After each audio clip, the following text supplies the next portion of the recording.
Buenos días. Buenos días. Sí, mire, mi nombre es Mario Alanís.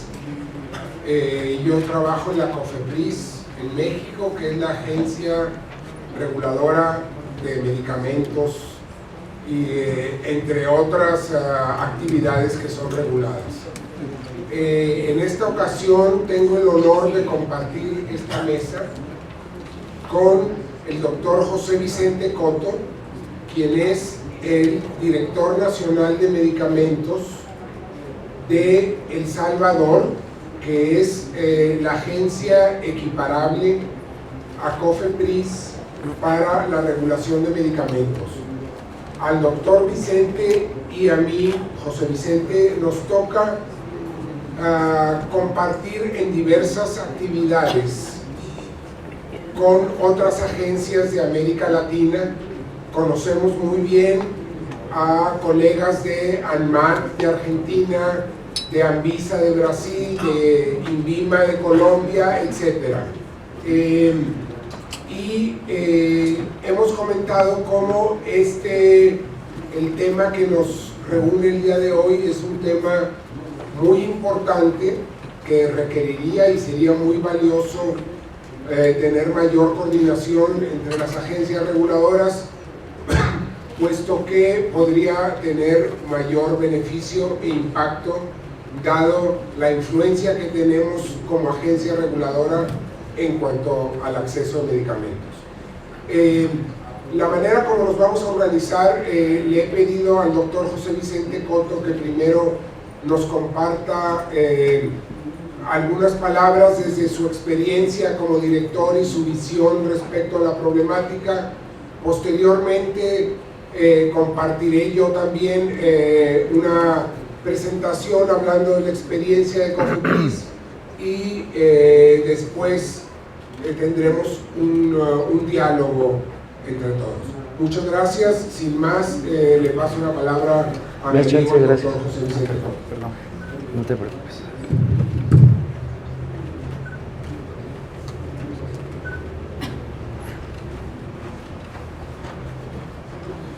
Muchas gracias y muy buenos días. Quisiera comenzar agradeciendo al comisionado Mikel Arriola y por supuesto a los organizadores de este evento, que francamente ha tocado para nosotros una fibra muy sensible en el tema regulatorio. Yo voy a hacer una presentación que intenta hablar acerca de los desafíos que tenemos las agencias regulatorias en temas como este. Francamente, hay enfermedades que necesitan atención especial. Han de considerarse como si fueran niños sin padres. Y obviamente esta situación me parece que nos coloca como agencias reguladoras ante importantes desafíos. El primero de ellos es que las enfermedades corresponden a un número limitado de pacientes. Estamos hablando de 5 o 10 mil enfermedades, pero que significan un número extremadamente pequeño. Por ejemplo, en Centroamérica, en la totalidad de la región, una enfermedad pudiera no tener más que 20.000 pacientes en toda Centroamérica. De tal manera que esto nos va a significar un problema en cuanto a lo que es el problema en la investigación, sobre todo en la investigación nuevos fármacos y en el registro. Hay un problema en el sentido, ya lo vamos a ver un poquito más adelante, en el sentido de que la investigación tiene que considerarse con un protocolo especial. No podemos simplemente pensar que vamos a tener 5.000 pacientes disponibles para hacer las fases de investigación correspondientes. El segundo problema que tenemos es que la morbilidad es insuficiente y entonces no consigue que su tratamiento sea rentable. Y este es un problema que definitivamente hay que tratarlo, porque esto plantea un problema de desarrollo del medicamento. La fase industrial de manufactura, no solamente la investigación, sino el desarrollo del fármaco, tiene que ir amarrado necesariamente a un problema económico y de financiamiento del proceso de desarrollo industrial. Ya una vez se ha identificado la molécula que nos va a producir el resultado que buscamos, después hay que buscar la manera como manufacturar. La industria manufacturera del mundo entero se mueve precisamente por aspectos comerciales. Y el tercer problema es la importación independiente, que muchos pacientes tienen que hacer, diría yo, la mayoría en países pequeños, y que esto va a cuadruplicar el valor que tiene este producto en otros lugares. Entonces se plantea un tercer problema, que es el problema de disponibilidad. Ahora, si ustedes piensan, esto es en síntesis lo que hace el Estado cuando enfrenta el proceso regulatorio. Tanto el problema de investigación, el problema del desarrollo industrial de la manufactura y finalmente el tema de la dispensación. De tal manera que si nosotros como agencias reguladoras somos responsables como parte del Estado de garantizar el acceso a medicamentos seguros y eficaces, definitivamente que el problema de los medicamentos huérfanos encierra en estos tres eslabones de la cadena desafíos importantes. Voy a presentarles a continuación, no sé si ustedes están familiarizados con el ciclo de medicamento. En el ciclo de medicamento intervienen las agencias reguladoras en cada etapa del proceso. Y cuando hablamos de medicamentos huérfanos tenemos también que asociarlo a los problemas singulares que tiene cada etapa del medicamento. La primera de ellas es el tema del descubrimiento. Ahí se engloba el desarrollo clínico de las nuevas moléculas. Y en condiciones normales, de 10.000 moléculas que se comienzan a investigar, probablemente una será la que llegue finalmente a ser útil en la clínica. Sin embargo, esto incluye que en las etapas experimentales de investigación se requieran de por lo menos 4.000 pacientes normalmente. Y si estamos hablando de que para una molécula se van a finalmente acabar en el proceso 5, o sea que estamos hablando de que se van a requerir por lo menos de 20.000 pacientes en la fase de investigación. Esto es una enfermedad rara, no es posible. De tal manera que ya ahí se plantea un primer desafío regulatorio. Nosotros no podemos concebir entonces que los estándares con los cuales se miden los desarrollos farmacéuticos normales se van a utilizar o replicar en aquellas moléculas que están estudiando para enfermedades raras. Y cuando ya pasa la etapa de registro, aquí hay una cosa muy importante.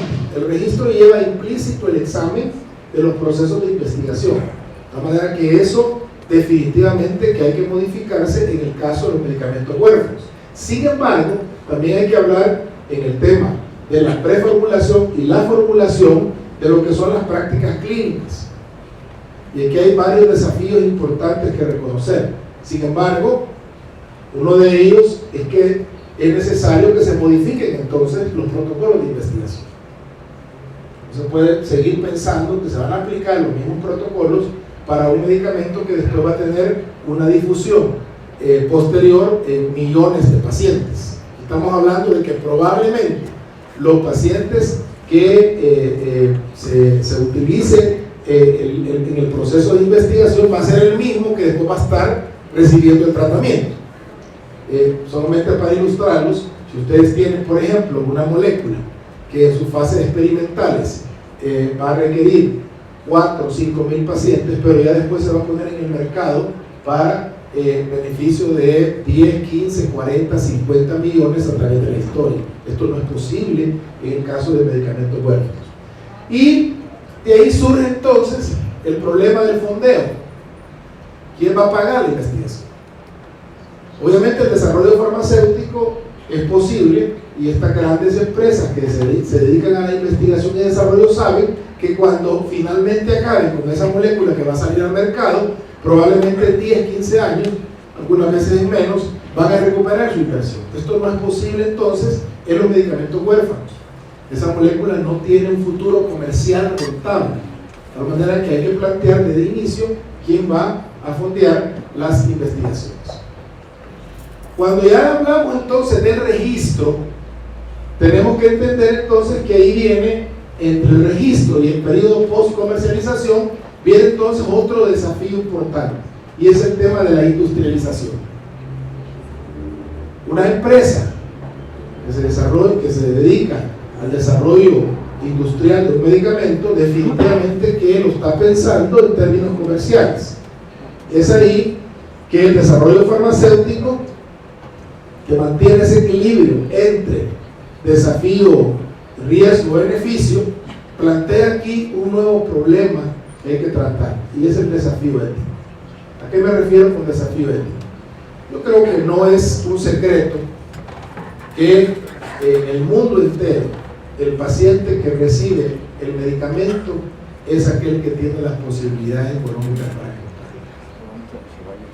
Por supuesto, hay que hablar también de los compromisos que los estados están haciendo de proveer medicamentos para la población.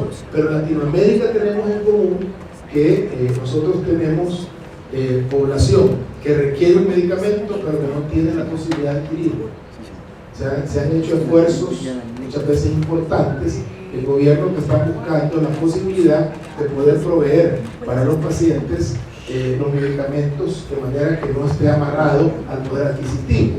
Sin embargo, en el caso de enfermedades raras esto es más complicado, porque aquí se trata de que hay que comenzar primero por identificar al paciente, y esto no siempre los sistemas de salud están en capacidad de hacer. Y ya una vez identificado, después viene la identificación del tratamiento. Algunos es fase de experimentación. A veces tenemos que recurrir a algunas otras países que tienen algún tratamiento que está en fase de experimentación y que obviamente todavía no está ni siquiera en fase industrial, pero que probablemente lo podamos tener al acceso. Es necesario apoyar entonces el proceso de industrialización para que este no esté amarrado al futuro comercial del medicamento. ¿A qué me refiero? Que para que una empresa se pueda dedicarse a fabricar un medicamento, pues se tiene que primero garantizar digamos que la empresa va a tener la rentabilidad de vida, no solamente para pagar el proceso de manufactura, sino que también, por supuesto, el proceso posterior de desarrollo. Y la autorización del registro sanitario tiene que sufrir una modificación sustancial. Si nosotros como autoridad reguladora estamos basando el proceso de registro como se hace con el resto de los medicamentos que no son huérfanos, pues vamos a tener un problema, porque el registro sanitario va a quedar totalmente abandonado. No solamente porque a veces todavía no se ha finalizado el proceso industrial cuando ya es necesario tenerlo accesible el medicamento en el país, sino que además porque el proceso de registro, aunque ya lo decía el senador, es un proceso que no es muy caro, pero sin embargo tiene su costo. Y no solo eso, sino que hay que mantenerlo en el país. Algunos países ya han establecido procedimientos que salen del registro, digamos, convencional, para poder dar autorizaciones, para poder internar en un país de medicamentos sin registro. Hay esfuerzos, por ejemplo, en donde el paciente puede solicitar un permiso especial para poder importar el producto, pero insisto, estos son esfuerzos aislados y muchas veces no todos los pacientes tienen acceso a encontrar el medicamento y poder comprarlo y traerlo al país. Así es que hay que definitivamente hacer un esfuerzo para que estos productos no pasen por el registro convencional. Hay un decreto muy interesante en Colombia que establece precisamente ese registro expedito, en el cual con un par de documentos que se presenten se pueda realmente autorizar. Hay que recordar que no es simplemente autorizar un medicamento por autorizarlo, porque también el Estado tiene el compromiso de garantizar que ese producto no le va a hacer daño a la persona. O sea, que hay que también garantizar la seguridad, la eficacia y por supuesto el acceso expedito al medicamento. Y aquí nada más quisiera mencionar que en ese proceso de registro también hay que considerar la susceptibilidad que tienen nuestros hermanos latinoamericanos a ser sorprendidos por productos que ya casi caen en la categoría de productos milagros, que también es otro problema que existe en la población, que no encuentra una solución terapéutica y que entonces empieza a recurrir a algunos tratamientos que no están comprobados, no están ni siquiera en una fase de experimentación, pero que por la vulnerabilidad del paciente pues, o la familia empieza a tratar de buscar estas alternativas. Finalmente, en el periodo post-comercialización hay una cosa importante, que hay que mantener una reevaluación riesgo-beneficio. Esto es así en todos los medicamentos, pero en los medicamentos huérfanos esto cobra una especial atención, y es precisamente el tema de la farmacovigilancia. Los productos biológicos o los biotecnológicos, la farmacovigilancia es clave, porque son productos que por su complejidad molecular, pues obviamente tiene que haber un seguimiento en el tiempo. Después de hacer la experimentación, los datos iniciales, pues se tiene que mantener en el tiempo ese proceso abierto para vigilar cuáles son los efectos adversos y por supuesto las fallas terapéuticas del producto. Sin embargo, en estos medicamentos huérfanos esto resulta ser clave, porque muchas veces el periodo de investigación no fue lo suficientemente fortalecido como para establecer realmente esa ecuación riesgo-beneficio. Entonces el tema de la farmacovigilancia resulta de capital importancia en el seguimiento que se debe de prestar a los medicamentos huérfanos. Así que ahí tenemos nosotros el ciclo de vida del medicamento y cómo la autoridad reguladora tiene que intervenir desde el proceso de desarrollo de la nueva molécula hasta el proceso de vigilancia en el mercado. Francamente, la mayoría de las agencias de América tenemos problemas muy serios para darle el cumplimiento a este ciclo con los medicamentos, digamos, estándares. Ya no digamos el desafío que representa un medicamento huérfano. Por eso es importante que las asociaciones de pacientes, de familiares, por supuesto la academia, se integren en un esfuerzo muy estrecho con las agencias reguladoras para que este ciclo pueda llegar a feliz término. Muchas gracias.